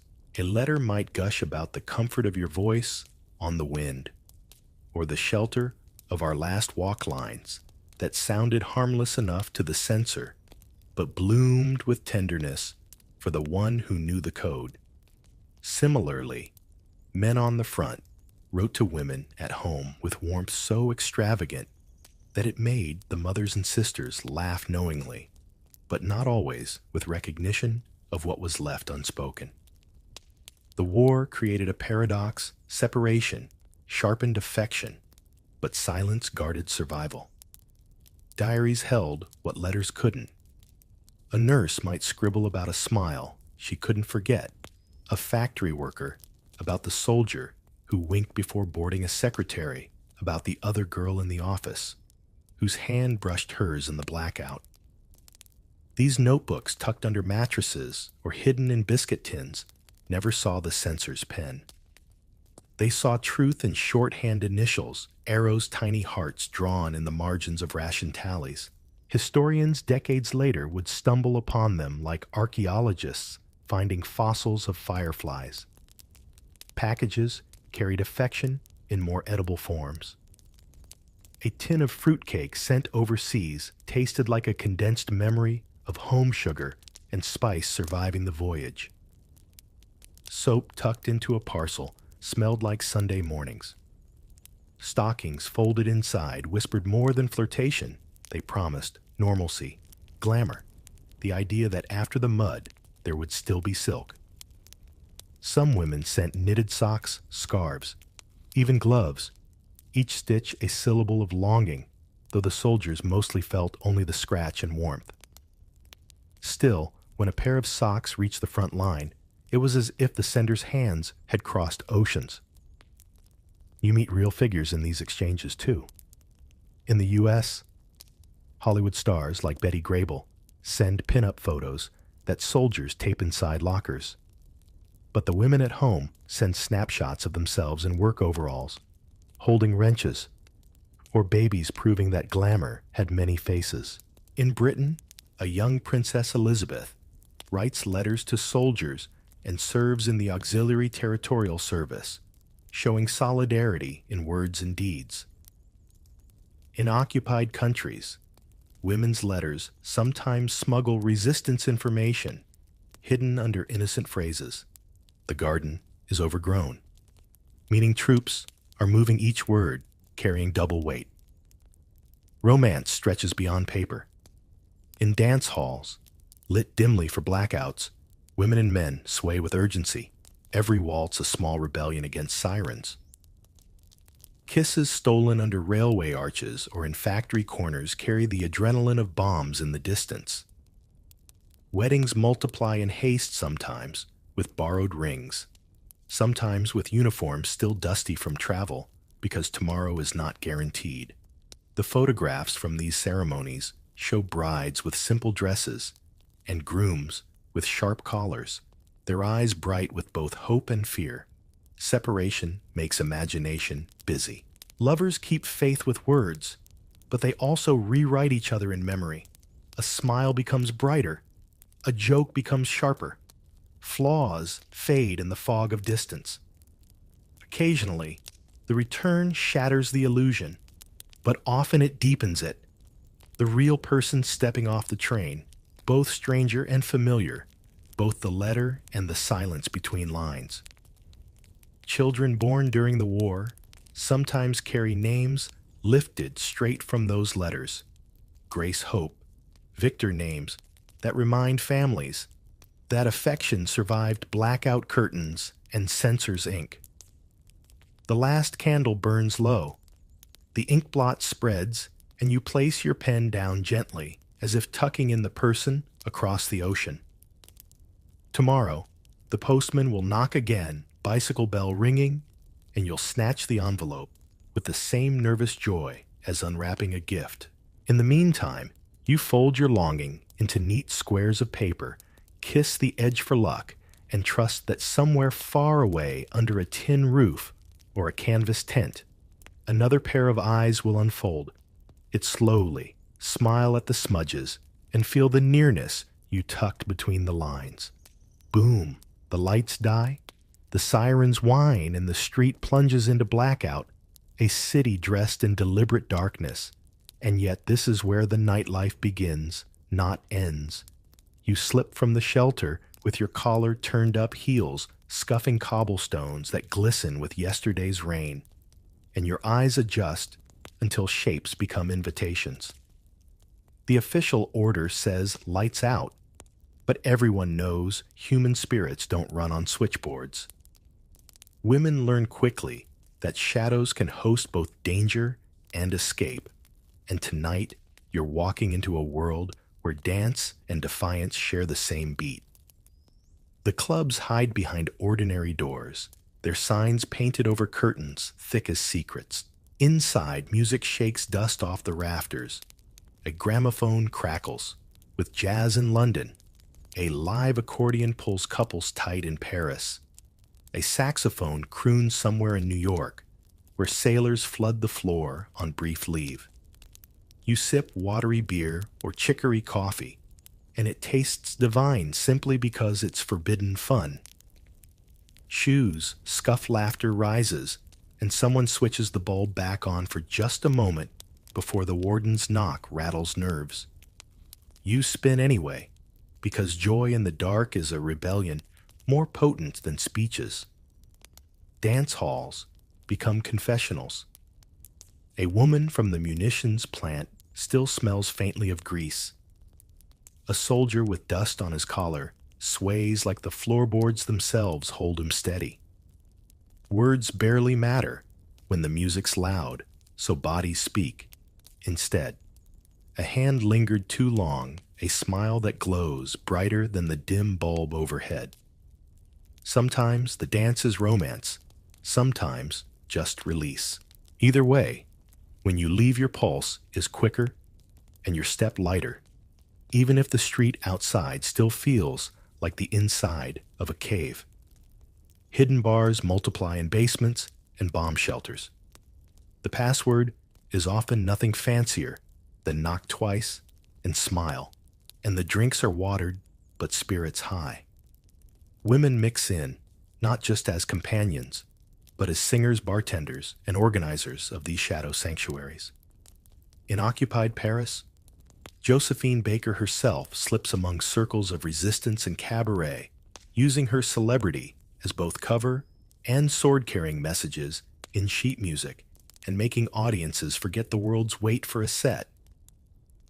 The irony isn't lost on you. Survival sometimes sounds like a love song. Blackout streets teach new rules of flirtation. Without neon signs, without glowing windows, people rely on whispers, footsteps, and the accidental touch of an elbow to guide them. Lovers slip into parks where the trees block searchlights, promises traded under branches, trembling with both wind and fear.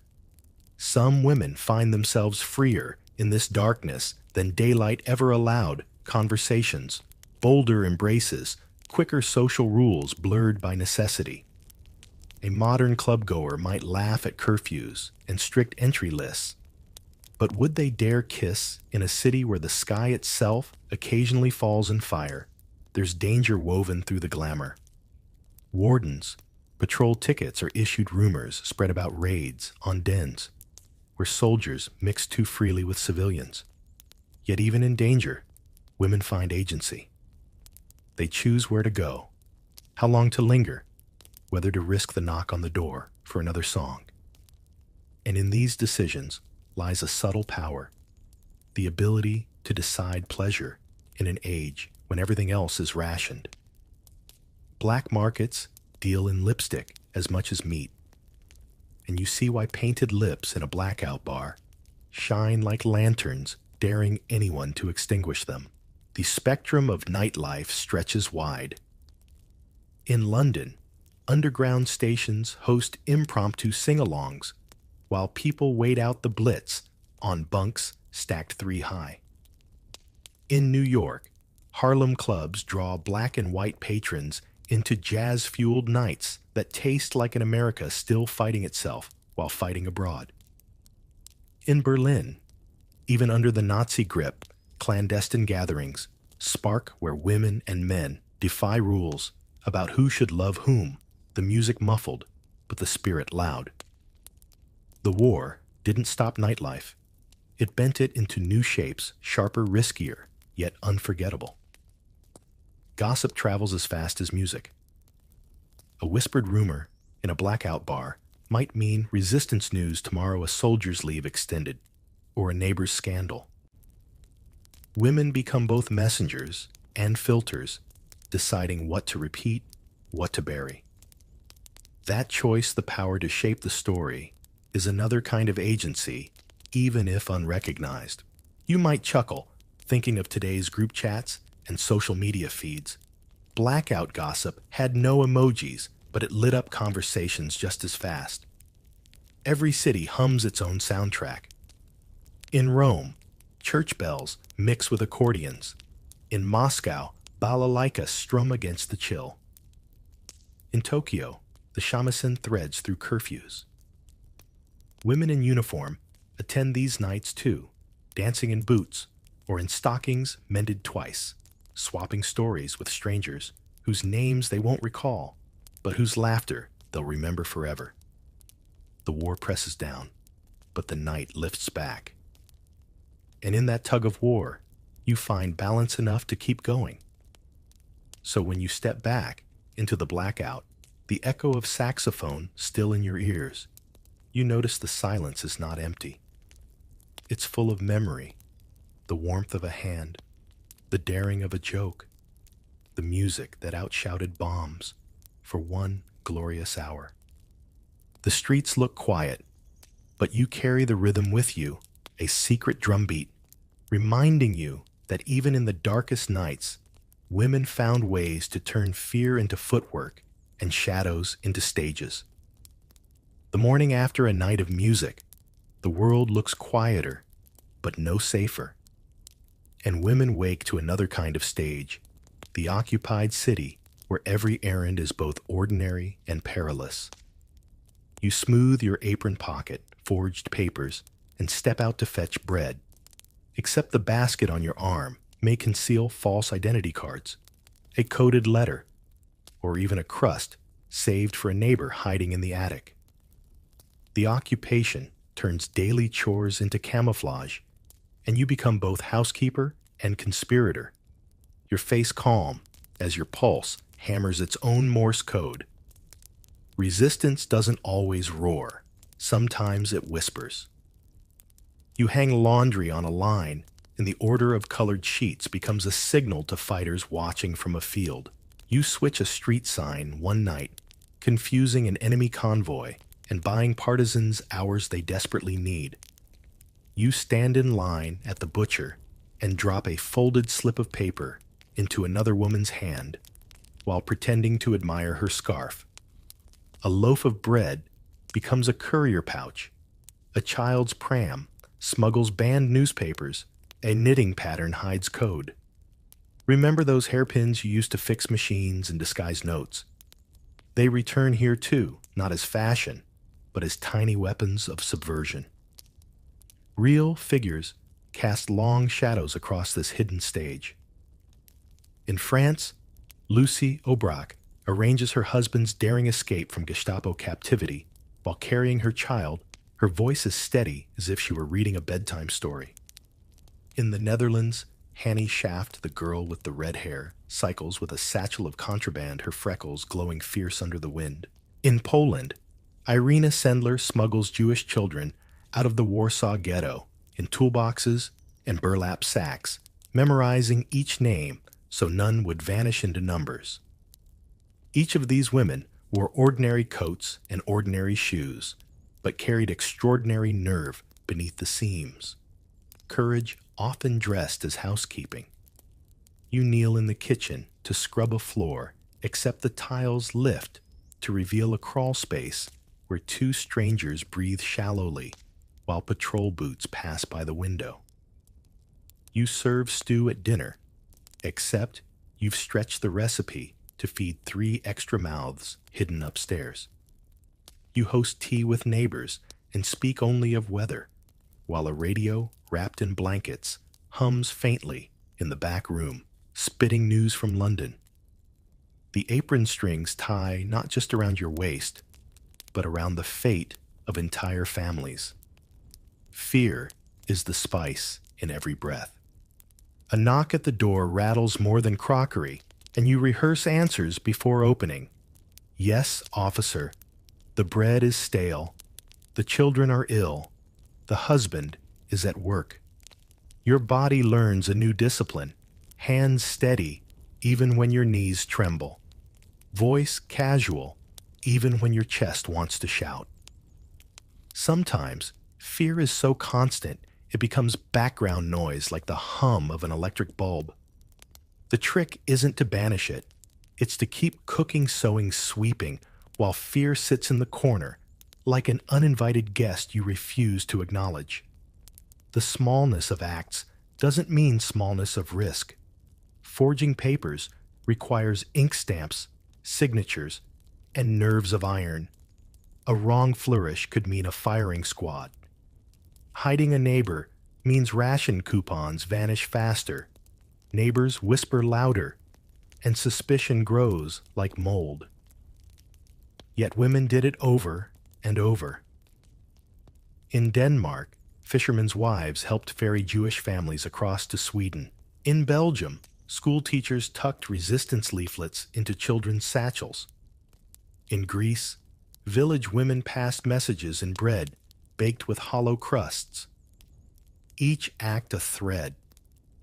Together, they wove a net strong enough to catch history off guard. You might compare it to modern life, where people repost, retweet, or share petitions with a click bravery measured in keystrokes. Here, bravery meant answering the door with flour-dusted hands, while knowing a false smile might be the only shield between your kitchen and catastrophe. Do you think you would have managed it? Would you have kept your eyes level when a uniform leaned across your threshold? Even humor found a way to serve. Women joked about soldiers who never learned to cue properly, about officers' boots too shiny for cobblestones, about propaganda posters whose slogans sounded hollower than soup pots. A sly quip passed between friends was resistance too, a reminder that fear had not stolen laughter, and laughter, small as it seemed, became a resource as precious as coal or bread. Children sometimes knew more than they let on. A daughter playing hopscotch in the street might call out if strangers approached. A son sent to fetch water might tuck a note into his sleeve. Mothers coached them in silence, in codes, in the art of making danger look like boredom. Survival became a family craft taught alongside sewing and arithmetic. Not every story ended with triumph. Arrests tore through networks, prisons filled, and silence became the only defense left. Yet even in cells, women carved messages into walls, sang lullabies that doubled as signals, and braided resilience into the air itself. Some survived, some didn't, but all left behind a trail of quiet defiance that outlasted uniforms and regimes. So when you lay down at night, apron folded neatly, hands raw from work, you know you've done more than bake or scrub. You've guarded names, passed secrets, kept neighbors alive. Your life might look small from the outside, but history will remember that courage doesn't always wear medals. It often wears flour on its cheek and mud on its shoes, standing at the threshold with a calm smile and a heart that refused to break. You hear the rattle of keys long before you see the gate, and the air grows tight, as if even oxygen fears to linger. War does not just reshape streets and ration books. It builds cages, and women step through them sometimes as prisoners, sometimes as witnesses, always as the ones who bear scars history prefers not to examine too closely. You walk into a camp where fences bristle with wire and watchtowers glare with suspicion, and you realize that uniforms here are not for pride but for punishment. The Nazis turned private lives into crimes, and women are swept into prisons not for bombs or broadcasts, but for who they loved, what they whispered, or simply who they were. Paragraph 175 in Germany criminalizes relationships between men, but suspicion stretches beyond, and women accused of asocial behavior, Romani resistors, lesbians, Jews, political dissidents find themselves stamped with colored triangles sewn crudely to striped cloth. Pink for homosexuality, red for politics, yellow for Jewish identity, black for a social green for criminals. Each shape a shorthand that robs individuality, each stitch a weapon. Inside survival becomes an equation solved daily with too little paper and too many variables. Women share crumbs of bread, barter buttons for sips of soup, pass whispered prayers through fences. In Ravensbrück, the notorious women's concentration camp north of Berlin, you smell the mix of smoke and despair, but also the stubbornness of those who refuse to let cruelty have the last word. Prisoners smuggle tiny notes, teach each other languages, sew scraps into pockets that hide hope as if hope itself were contraband. Some guard scraps of identity the way you might guard a photograph today. A name repeated, a birthday, remembered, a song hummed under your breath when guards pass. Doctors in white coats conduct experiments without consent, turning women's bodies into unwilling laboratories. You hear accounts of Rabbit's Polish prisoners whose legs were deliberately cut and infected in mock surgeries to test treatments. These women walked or limped out of history carrying scars shaped like deliberate cruelty, yet they carried them with heads unbowed, forming secret support circles inside the camp. They sang together, shared jokes, stole bits of charcoal to mark calendars. Even under the boot of pseudoscience, their humanity survived in fragments that refused to burn. Silence becomes both shield and prison. Some women conceal their identities to survive. Others are betrayed by neighbors, colleagues, even relatives. Yet even in silence, resilience threads itself through. Lesbian women often wore the black triangle of a social rather than pink, an official blind spot that gave them a grim chance at survival, though always under suspicion. They found one another in glances, in work details, in the brush of hands as they passed stones in the quarry. Intimacy did not disappear. It disguised itself, and sometimes it endured. Not all cages carried Nazi insignia. In Allied countries, too, women were surveilled and punished. In Britain, the Women's Auxiliary Air Force dismissed women suspected of immorality, the vague charge often a screen for same-sex relationships. In the U.S., blue discharges expelled service members without honor or benefits for behavior deemed undesirable. The irony burned women trained to drive trucks, decode messages, or ferry planes could be undone by a rumor about who they spent evenings with. Freedom abroad, censure at home, the double bind embroidered into every sleeve. Stories emerge decades later, survivors finally speaking what silence once smothered. A Dutch woman recalls falling in love with her cellmate, their affection hidden under a shared blanket. A Polish partisan describes watching her comrades taken then returning after the war to find the world uninterested in her grief. In France, resistors who endured camps return, and find their medals heavier than their memories, their love stories buried in archives. These voices, once whispers, break into daylight long after the barbed wire has rusted. Comparisons creep in, whether you invite them or not. Think of modern debates about who belongs where, who deserves rights, who carries stigma. Then imagine those debates enforced with boots, dogs, gas. The thought sticks in your throat. What does survival look like under such weight? It looks like a woman at Ravensbrück tearing a strip of her own dress to bandage another's wound. It looks like a friend refusing to name names under interrogation. It looks like someone carving a flower into a bunk with a nail reminding everyone that beauty can live even in barracks. The cruelty of the camps is undeniable, but so is the resilience. Liberation doesn't erase the nightmares. It merely unlocks the gate. Many women walk out into a world unwilling to hear their stories, some hiding the triangles they wore, some never reclaiming families, some building new ones in silence. Yet the record survives in testimony and diaries, smuggled in scars on bodies and in scars on paper. When you walk through a museum today, glass cases hold striped cloth with triangles, and your reflection overlaps theirs. It is hard to keep your breath steady. So, you leave the prison grounds in imagination, but you carry with you the weight of women who endured cages made of wood wire and shame. They didn't ask for heroism, yet their survival became its own declaration that no regime, however brutal, could erase love's solidarity or the stubborn heartbeat of identity. And maybe that's the final irony.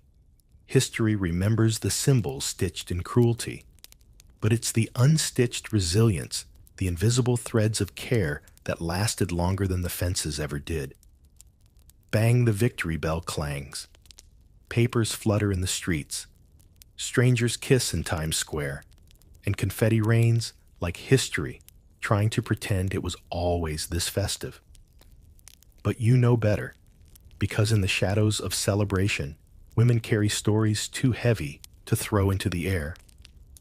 You step out of uniform, out of factory shifts, out of blackout bars, and suddenly the world insists you fit back into the shoes you wore before 1939, as if courage and competence were coats to be checked at the door of peacetime. The men come home, the posters come down, and the whispers begin. Wasn't she, too, forward in uniform? Shouldn't she return to the kitchen now? Factories dismiss women who riveted wings and welded ships, handing them pink slips and polite pats on the back. Governments praise sacrifice but erase detail. Official histories lean on generals, while the women who kept children, fed on cabbage and courage, are footnoted if at all. You're told the war is over, yet the silence that greets you feels like another kind of battle. Some women fight back with ink and memory. Diaries hidden in biscuit tins, surface letters preserved in shoeboxes are reread until the paper grows thin. Memoirs pour from pens decades later. Odette Sansom testifies about her torture and survival, refusing to let the record vanish. Virginia Hall's service earns her the Distinguished Service Cross, though the papers barely print her name. Soviet night witches fly back into obscurity, their biplanes rusting while medals gather dust. And the women of Ravensbrück, who survived medical experiments, stand in courtrooms to stare down doctors in lab coats and demand the world believe them.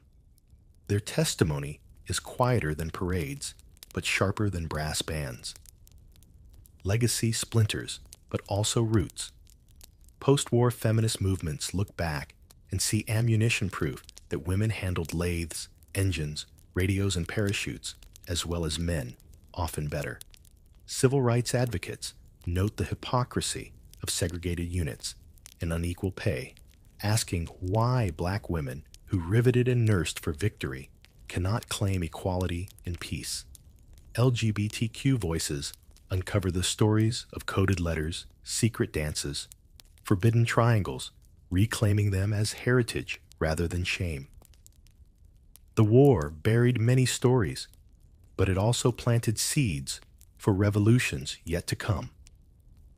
Silence, though, remains the default. Families often never hear the truth. Children know their mothers were overseas, were busy with war work, but not the details. Husbands assume rationing and housework were the only burdens. Survivors themselves sometimes choose silence because memories sting too sharply, or because society shrugs at details that don't fit its neat narrative of victory. In some kitchens, laughter replaces testimony. In others, silence hangs heavier than the soup pot. Whole generations grow up beside ghosts that never introduce themselves, but every so often, memory slips out sideways. A grandmother teaches a granddaughter to mend a shirt with the precision of a parachute rigger. An old photograph surfaces of a young woman in flight gear, grin brighter than the cockpit behind her. A letter tied with ribbon falls from a trunk ink, faded, but emotion fresh. And suddenly, the family realizes the bedtime storyteller beside them once decoded enemy signals or smuggled leaflets under bread rolls. The secret life becomes not so secret anymore if someone chooses to listen. You think about continuity. How many modern freedoms trace back to those women's hidden shifts? Equal pay debates, childcare policies, women in combat roles, queer rights, movements, threads woven from wartime experiences that refuse to stay buried. Today, when a pilot straps in, when a woman leads a squad, when a protester raises a sign, echoes of WWII. Women whisper in the background, "We already proved we could." Why did you ever doubt it? History's memory works like a patchwork quilt. Some panels are bright, rosy posters, VE Day kisses, cheerful victory gardens. Others are dark prisons, ration queues, scarred legs of Ravensbrück survivors. And many panels are still hidden in trunks waiting. If you trace the stitches, you see the same thread running through all persistence, ingenuity, humor, love. That's the secret the world almost forgot. Women didn't just endure. They engineered survival-stitched rebellion and carved space where none was offered. So when the parade fades and the uniforms fold into closets, you're left with an inheritance less flashy than medals, but sturdier than monuments. It lives in the recipes still baked the slang, still spoken, the freedom still fought for. It lives in stories, whispered across generations in laughter, over teacups in scars traced quietly at night. And maybe the most radical thing you can do now, in the hush before sleep, is remember them not as shadows behind men's battles, but as architects of their own. Close your eyes, and you can almost hear the echo, the hammer in the factory, the typewriter clack at Bletchley, the heartbeat under a nurse's lamp, the pedal of a resistance bicycle, the swing of music in blackout bars.